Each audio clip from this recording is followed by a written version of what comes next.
नमस्कार। मेरा नाम डॉक्टर प्रत्यूष कुमार है और आज हम लोग बात करेंगे एक बहुत ही इम्पोर्टेंट टॉपिक को लेकर, जिसको लेकर बहुत ही ज्यादा कंफ्यूजन है। बहुत सारे पेशेंट्स आकर आजकल पूछ रहे हैं कि मैंने कोविशील्ड की वैक्सीन ली है, क्या मुझे हार्ट अटैक या स्ट्रोक का खतरा है या मेरे प्लेटलेट्स कम हो सकता है। क्योंकि इसका रीजन है कि तुरंत एक जो केस जो यूनाइटेड किंगडम्स में चल रहा था, वहां पे कोविशील्ड की जो मैन्युफैक्चरर है एस्ट्राजेनिका, उन्होंने बताया है कि इस वैक्सीन लेने से प्लेटलेट कम हो सकते हैं और थ्रोम्बोसिस हो सकता है। लेकिन उसने ये भी कहा है कि ये जनरली नहीं होता है, बहुत रेयर है उस केसेस में ऐसा होता है। और ये बात उन्होंने अभी नहीं बल्कि अप्रैल 2021 में भी जो वैक्सीन के साथ जो पर्चा आता है उसमें भी ये लिख के दिया था कि इससे ये दिक्कत हो सकता है। इसी कंट्रोवर्सी पे बहुत लोगों के दिमाग में ऐसे सवाल आ रहे हैं कि आखिर ये है क्या,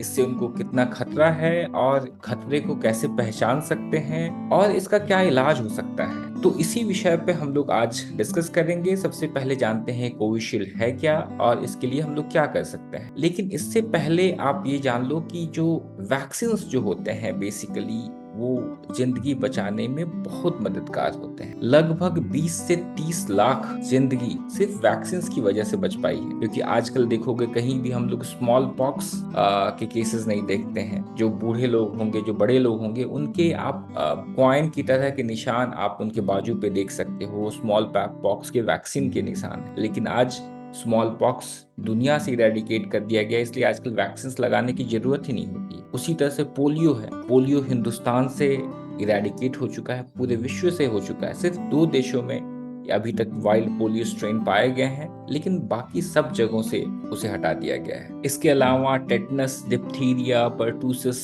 मीजल्स जैसी बीमारियों की भी वैक्सीन से काफी जानें बचाई जा सकी हैं। और अभी जो हम लोग बात कर रहे हैं वो है कोविशील्ड वैक्सीन। ये एक वैक्सीन है जिसे ऑक्सफोर्ड यूनिवर्सिटी ने एस्ट्राजेनिका जो फार्मास्यूटिकल कंपनी है यूनाइटेड किंगडम की, उसने बनाया था। ये एक वायरल वेक्टर वैक्सीन है जिसने एक एडिनो वायरस है उसको साथ में लेकर ये वैक्सीन बनाया था, जिसमें जो कोरोना वायरस के जो स्पाइक प्रोटीन होते हैं उसको इस्तेमाल किया था। इसे दुनिया भर में इसे यूज किया गया और हिंदुस्तान में इसे सीरम इंस्टीट्यूट ऑफ इंडिया ने इसे बनाया था और यहाँ पे भी काफी लोगों को ये वैक्सीन लगाया गया। कोविशील्ड वैसे जो डेटा हमारे पास है उसमें काफी इफेक्टिव है सीवियर कोविड से बचाने के लिए, हॉस्पिटलाइजेशन और डेथ से बचाने में काफी इफेक्टिव रहा है। जो अभी तक रिसर्च हुए हैं उसमें पता चला है कि ये 70% इसकी इफेक्टिवनेस है सिम्टोमेटिक बीमारी से लड़के उसको बचाने में। मतलब अगर 100 लोगों को अगर ये वैक्सीन लगी है तो ऐसा चांसेस है कि 70 लोगों को गंभीर बीमारी नहीं होगी। इसी के चलते कोविड-19 से मृत्यु दर जो है, जो सीवियर बीमारी होने का जो चांसेस हैं, पूरी दुनिया में घट पाया, ऐसा रिसर्च ने बताया है। लेकिन जितने भी सारे वैक्सीन्स होते हैं, सारे वैक्सीन्स के कुछ अपने साइड इफेक्ट्स भी होते हैं। सारी दवाइयों के साइड इफेक्ट्स होते हैं, उसी तरह से इस वैक्सीन के भी साइड इफेक्ट्स हैं। जैसे कि जहाँ पे इंजेक्शन लगा है वहां पर दर्द होना, माथा दर्द होना, थकावट होना, मसल पेन होना, बुखार आना, ठंड होना, ये सब हल्के फुल्के लक्षण इस वैक्सीन के साथ आते हैं। लेकिन जो जिसके लिए हम लोग ज्यादा चिंतित हैं वो है थ्रोम्बोसाइटोपेनिया, प्लेटलेट की कमी हो जाना या ब्लड क्लॉट का बनना। ये एक बहुत ही रेयर कंडीशन है जिसमें आपकी खून की जो धमनियां हैं, जो नसें हैं, उसमें ब्लड क्लॉट बन जाता है। ब्लड क्लॉट यहाँ बन जाएगा, वहां से खून का प्रवाह रुक जाता है। खून के प्रवाह रुकने से बाकी का जो हिस्सा जो होता है ना, उसमें खून नहीं मिल पाता है, जिससे वो हिस्सा धीरे धीरे डेड हो जाता है। ये अगर ब्रेन में होता है तो स्ट्रोक आ सकता है, पैरालिसिस आ सकता है। अगर हार्ट में होता है तो हार्ट अटैक आ सकता है, या अगर चमड़े स्किन में होता है तो वहां पे काले निशान पड़ सकते हैं, ऐसा माना जाता है। इसके क्यों ऐसा होता है इस वैक्सीन से, इसके लिए अभी तक कोई प्रमाण नहीं मिला है, इसके लिए कोई ज्यादा जानकारी नहीं है। लेकिन ऐसा माना जाता है कि वैक्सीन लगने से जो इम्यून रिस्पॉन्स होता है वो प्लेटलेट्स को एक्टिवेट कर देता है ब्लड क्लॉट बनाने के लिए। इसी से थक्के बन जाते हैं और थक्के बनने से प्लेटलेट्स का कंजम्पशन हो जाता है, जिससे प्लेटलेट्स गिर जाते हैं। तो हम लोग ये जान देंगे कि आखिर अगर जिनको होगा थ्रोम्बोसिस होगा तो उसके लक्षण क्या आएंगे। तो इसके लक्षण होंगे बहुत ही तेज माथा में दर्द होना, देखने में धुंधलाहट ब्लड विजन होना, सांसों में दिक्कत होना, सीने में दर्द हो जाना, पाँव में सूजन आ जाना, पेट में बहुत ज्यादा दर्द होना जो बिल्कुल परसिस्टेंट रहेगा, थोड़ा सा भी चलोगे तो सांस फूलने लगेगा, सांस फूलने की दिक्कत,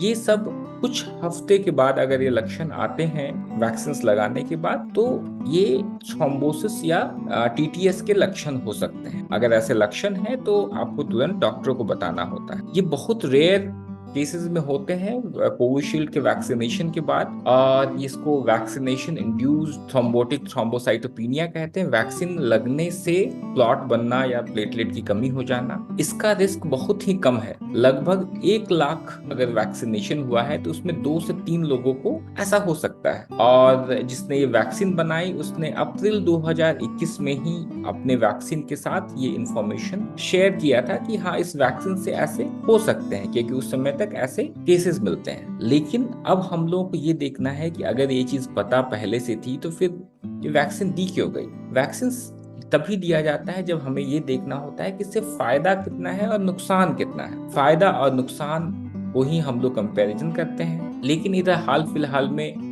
जो पता चला है कि एस्ट्राजेनिका जो इसने वैक्सीन बनाई, वो अभी कुछ दिन पहले उसने कहा है कि उन्होंने ये वैक्सीन पूरी दुनिया से हटा लिए हैं, क्योंकि अब नई वैक्सीन आ चुकी हैं, जो अपडेटेड वैक्सीन हैं वो आ चुकी हैं, और वैक्सीन की डिमांड भी घट चुकी है। जो सीरम इंस्टीट्यूट ऑफ इंडिया है जिन्होंने हिंदुस्तान में बनाया, उन्होंने बताया कि उन्होंने दिसंबर 2021 के बाद इस वैक्सीन को बनाना ही बंद कर दिया है, और वैक्सीन अब ये बना नहीं रहे हैं क्योंकि इसकी डिमांड घट गई है। अब कोरोना हो नहीं रहा है तो इसका डिमांड नहीं है और इसकी जरूरत भी नहीं है। जो बड़ी एजेंसीज हैं जो ये वैक्सीन को देखती हैं और इसके बारे में रिसर्च करती हैं, वैक्सीन के साइड इफेक्ट्स को मॉनिटर करती हैं, जैसे कि वर्ल्ड हेल्थ ऑर्गेनाइजेशन या यूरोपियन देशों में यूरोपियन मेडिकल एजेंसी है, उन्होंने इस चीज को भी रिव्यू किया है। कोविशील्ड से ब्लड क्लॉट्स होने का कितना रिस्क है, और दोनों ही ने ये बताया है कि रेयर पॉसिबिलिटी तो है वैक्सीन लगने के बाद थ्रोम्बोसिस और या प्लेटलेट कम होने का,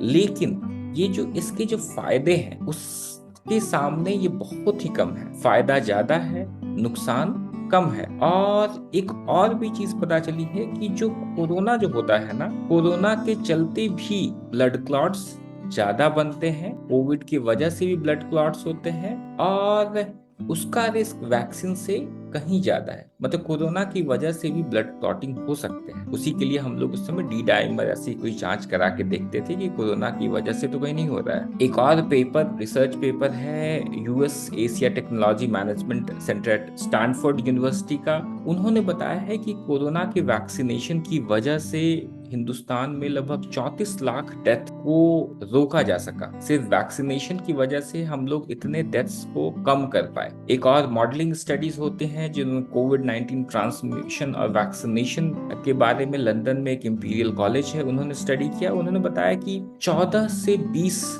मिलियन एक्सेस डेथ हो सकते थे अगर वैक्सीनेशन नहीं होता। तो ये सब स्टडीज हैं जो बताते हैं कि वैक्सीन में इफेक्टिवनेस तो थी, लेकिन कुछ साइड इफेक्ट्स भी हो सकते हैं, लेकिन वो साइड इफेक्ट काफी रेयर हैं। WHO और यू ने बताया है कि एक केसेस हो सकते हैं 1 लाख से 2.5 लाख अगर वैक्सीनेशन हुआ है उसमें एक केसेस हो सकते हैं। आप इसको कंपैरिजन करने के लिए ऐसे सोच सकते हो कि जो ग्लोबल रिस्क है रोड ट्रैफिक एक्सीडेंट का, वह 17.4 डेथ पर 1 लाख पॉपुलेशन। वहीं जो लो इनकम कंट्रीज है वहां पे रिस्क है 24 डेथ पर 1 लाख पॉपुलेशन। वहीं हाई इनकम कंट्रीज में यही रिस्क है 9 डेथ्स, 9 डेथ पर 1 लाख पॉपुलेशन। सो अगर एक रोड ट्रैफिक एक्सीडेंट से अगर इसके कंपैरिजन करें तो भी ये जो वैक्सीन है इसका रिस्क 5 से 12 टाइम्स कम है। ये एक समझने के लिए कि 1 लाख में कितना डेथ होता है उसका रिस्क कितना कैसे समझा जाए। तो ओवरऑल ये जो रिस्क है ये बहुत कम है।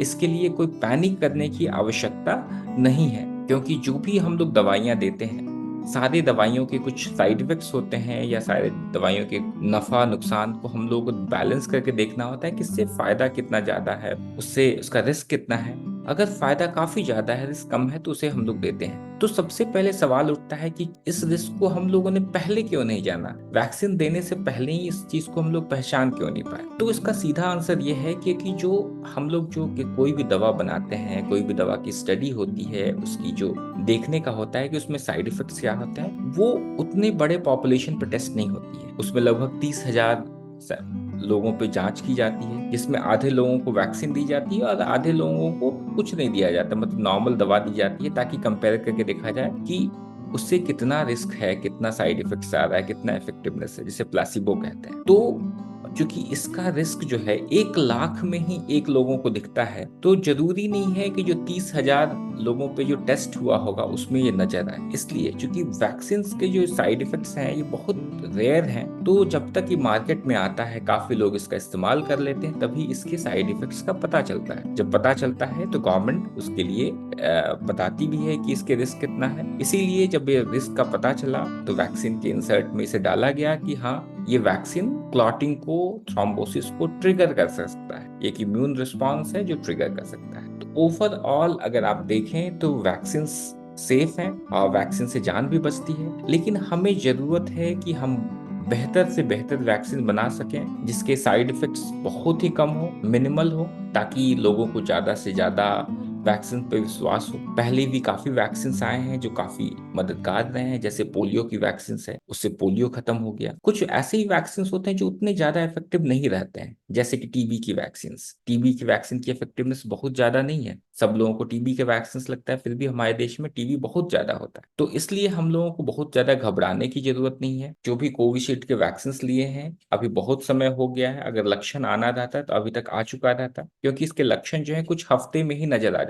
इतने साल बाद तक तो नजर शायद नहीं आए। और ऐसे लक्षण विदेशों में ज्यादा देखे गए हैं, जो लो एंड मिडिल कंट्री, जो एशियन पॉपुलेशन है, वहां पे काफी कम ही नजर आया है। इसका ये भी कारण हो सकता है कि वहां पे इन्वेस्टिगेशन और टेस्ट ज्यादा होते हैं, इसलिए वहां पे ज्यादा नजर आए। यहाँ पे उतनी ज्यादा इन्वेस्टिगेशन और उतनी ज्यादा अवेयरनेस नहीं है। लेकिन ओवरऑल ये देखा जाए तो जो लोग वैक्सीन लिए हैं उन्हें घबराने की बिल्कुल जरूरत नहीं है, और वैक्सीन सेफ होते हैं। इसके अलावा भी बहुत सारे वैक्सीन आते हैं जो बहुत फायदेमंद होते हैं, जैसे कि इन्फ्लुएंजा, निमोनिया, टाइफॉइड या HPV, cervical cancer, typhoid, diphtheria, pertussis. सारे वैक्सीन हैं जो बच्चों को भी लगते हैं, बड़ों को भी, बूढ़ों को भी लगते हैं। महिलाओं को सर्वाइकल कैंसर से बचाने के लिए वैक्सीन आए हुए हैं, हर्पी जोस्टर के लिए वैक्सीन आए हुए हैं। काफी वैक्सीन हैं जो इफेक्टिव भी हैं। Thank you.